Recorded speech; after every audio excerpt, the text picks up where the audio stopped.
নমস্কার সবাইকে, আমি গুড্ডি। আমার নতুন একটা ভিডিওতে তোমাদের সবাইকে স্বাগতম।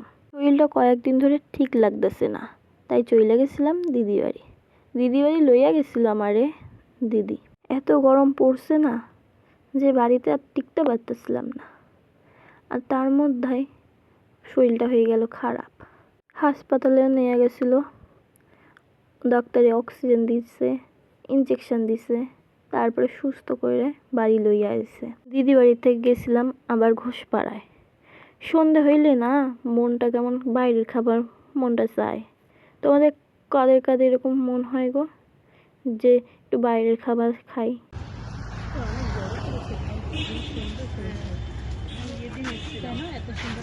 চলে আইছি আইটিয়া মোড়ে। তারপর দেখতেছিলাম যে মোমোর দোকান, মোমো আছে মানে সেখানে গুড্ডি আছে, তাই চলে গেছিলাম। মোমো খাইয়া চিনি আবার কইল যে বরফ পানি খামো, তাই কি বরফ পানি খাইতে চলে গেলাম। ছোটবেলায় না খুব খাইতাম বরফ পানি। আবার স্টেশনে চলে আইছি বাড়ি যাওয়ার লিগা। সেদিনও না আমি জানতাম না যে আমার এত বড় বড় চুলগুলো কাইটে হালাবে। খুব শরীরটা খারাপ হয়েছিল, তার জন্য না বুকে পাথর লইয়া এই চুলগুলো কাইটে হালালাম। কষ্ট হইতেছিল, কিন্তু কি করা যাবে আর কও, কিছু করার নাই। আমি ভিডিও এডিট করতে বসে ভাবতেছিলাম যে হাই রে, আমার চুলগুলো কি কইরা ফেলছি। হাই,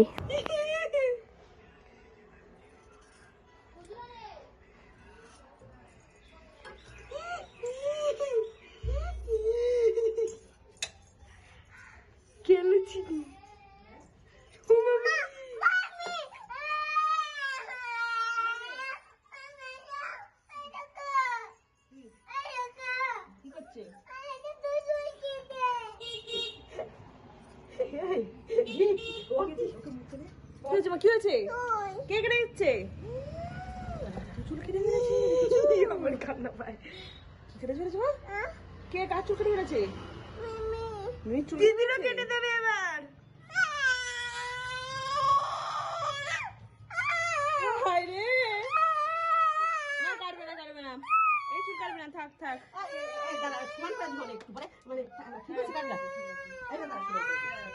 কি বাবা,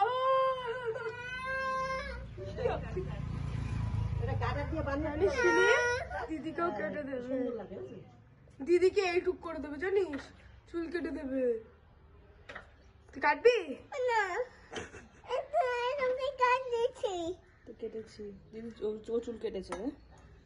আমি কেটেছি। এই যে পিপি ফ্রাইড রাইস রান্না করেছে, চিনি এখন ফ্রাইড রাইস খাচ্ছে চিকেন দিয়ে। ঠাকুমির মাথা যন্ত্রণা করে তো, আমি তো শরীরটা ভালো না, ওর জন্য দিদি চুল কাটছে। रुको जरा सबर करो बोला था।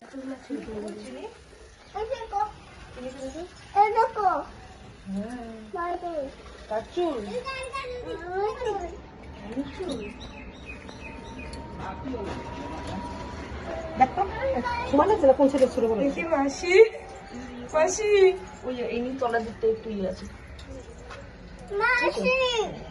মাসি একটুখানি কাটি মা।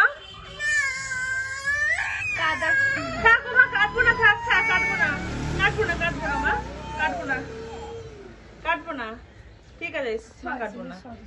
চিনি তো খুব কান্নাকাটি করতেছিল।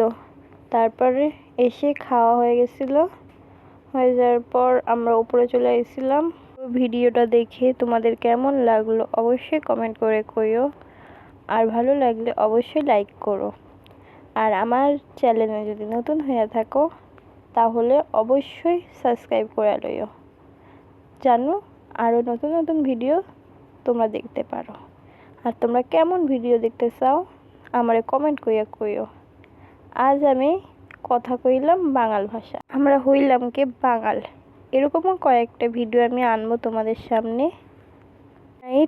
সবাই খুব ভালো থেকো। থ্যাংক ইউ সো মাচ পুরো ভিডিও দেখার জন্য।